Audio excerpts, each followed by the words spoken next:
Hello, my name is Jörg and welcome to coachRED.net.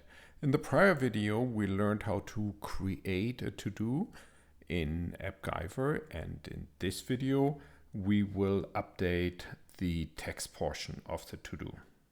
We will start by turning the checkbox field, the composite, into a regular container.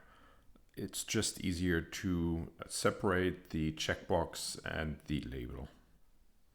So double click the checkbox field and then go to that symbol that looks like a door right there to convert into a regular component. Yep, that's it. Say OK, and then we have the regular component. The styling mixed up a little bit, so I just select the checkbox field, go into layout and make it horizontal, and that makes it look nice again. We will make the UX in a way that when you tap the text of a to-do, you get to our edit page. To update the record in Xano later on, we need the record ID.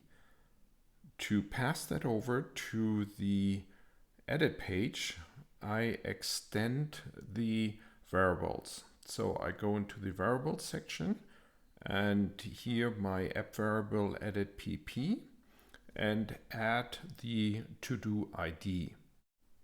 In Xano, the IDs are numbers, so I need to change the type here to number. We also use the edit pp when we create a new to-do. So we quickly go into the logic of our plus button. There we set the variable edit pp and add a static 0 to the to-do ID. Next to the repeated label, we want to, on the component tab, we want to do two things. We want to set our app variable edit pp. The text comes from the data item in repeat, and here we want to have the current and then the text. The to-do ID we also get from the current item in repeat, and here Xano gives us the ID. It's a number, so we select that. All right, now over to the edit page. Here we want to have two changes. One is the header. Instead of new to do, when we are updating, it should say update to do, and a new button. Instead of create new to do, we also want to have here the update to do. In the header, we will distinguish inside of the header element if it is a new to do or an update. So we create a formula. The formula will be an if statement, and we are testing the new app variable, our to-do ID. When we create a new to-do, we set the to-do ID to 0, and otherwise we send over the ID from Xano. Xano IDs are always larger than 0, so that comes in handy. What we can do here is simply use the Boolean function and test the to-do ID. If it is 0, it is false, and otherwise it is true. So the false value should say new to do, the string new to do in the double quotes, and the true value will say update to do. Perfect. So that is one way how you can distinguish between the update to do and the new to do inside one element, here the header element. Now we will do the other method. We will use two buttons and we will change the visibility of these buttons. To start, let's drag in another button and call it update to do. We haven't created the API endpoint yet, So let's head over to Xano and do that. In the API overview, we click Add API Endpoint. We want to have a CRUD database operation, and the database is Todo. Here we want to update, so it is the edit, and we will change the name to todo_text. We will have an todo_text and an todo_done. Save it, and we get to the inputs. Here automatically we have the text input and the done input. The done we don't need, so we select it and here hide it from the API. Let's save it. Great. So next thing, we go into the edit record from Todo. And here we say, okay, the created is not going to be changed. The text is the input of the text, and the done we don't want to be updated, so we make it invisible. Great, that's what we want. So let's save it. Let's have a quick look into the database, what records we have for our to-do to pick in ID. We will run and debug the API endpoint with the ID 5. So back to API and here to the todo_test. Now run and debug, and here we have our input parameters. The to-do ID, we wanted to use number 5, and for the text, I will just write in new to-do. Perfect. Let's run. And here we are, the ID 5, and the text is changed to new to-do. All right, that works. Before we go back over to AppGyver to the data section, I copy the URL endpoint because I need it in a minute. Since our API endpoint has a different name, we need to create another REST API integration endpoint. We call the resource ID todo_text and copy in the resource URL, what we copied from Xano. This is the first time that we have a parameter in the resource URL. We don't want that here in the base configuration, so I erase it over here, and we now go into the update section, enable that, and paste it here as the relative path. So this should say / curly brackets to-do ID closing curly brackets. That is our URL placeholder that we are defining now. So we click on URL placeholder and paste the to-do ID in there. The value type needs to be a number. It is encoded, it is non-static and non-optional. Before we can test, we need to take care of one more detail.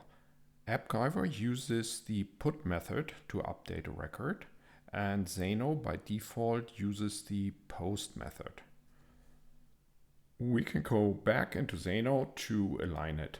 Luckily, Xano is very, very flexible. So here in our API endpoint definition, we go into settings and change the verb from post to put. Save it, and that's it. So back to AppGyver, and we want to test the update the record. The to-do ID was number 5, and for the custom object, we simply define that as a formula.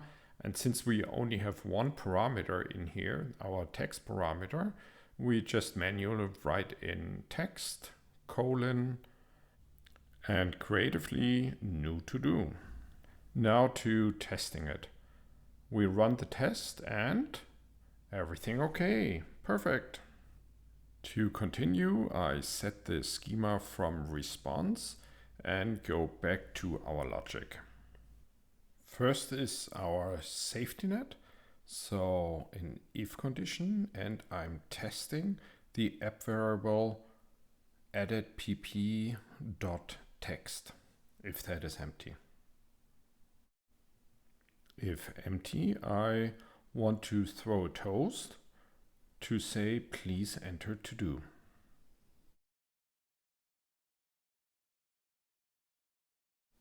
And if it's not empty, I want to update the record. So I put in the update record, and here I want to update the to-do text. And it is asking me for the to-do ID. The to-do ID is in my app variable. So I go into app variable, edit pp, and here I find the to-do ID. Save it and off to the custom object. That gets defined as the formula, and the JSON is fairly simple. So it's text colon and the app variable added pp.text. Once the record is updated, I simply want to navigate back. One more thing on this page, both buttons are displayed together. Obviously, I don't want this, so I select my update button, go into properties and visibility, and apply the formula boolean, and I'm testing the to-do ID. If the to-do ID is anything other than 0, this element is displayed. So the other button, I do the reverse. So I just copy this statement and move over to the create new to-do button. Here again into properties and then visible, formula, and I use the not function to logically reverse it. And the value is what I had on the other. So it's my boolean. I just paste that in. That's it. So I can save it and head over to the preview app. Here are my to-dos. So first I check the plus button. The visibility logic works. It says new to do and create new to do. So back. And now I tap in the label and nothing happens. Let's go back to the logic and see if we missed something. Back to the main page and here to the logic of the label. Oh yes, we're only setting the app variable, but we are not navigating to the open page. So let's put that in, navigate to open page and to the edit page, and that should take care of it. Save it and back to the preview app. Here we are. It's refreshing now. And here we are. So let's tap on that. And wow, we're at the edit page. So it says update to do, that works. It says update to do on the button. If we put an empty to do in, we get our toast. And if we add a new to do, press update to do, press the button. And we have a little bit of a delay here. I will show you in a minute where that is coming from. But let's see if we can see it here. And yes, here it is, new to do 2. So the update came through. Let me just show you where the delay is coming from. We go back into the variable section and here into the data variable.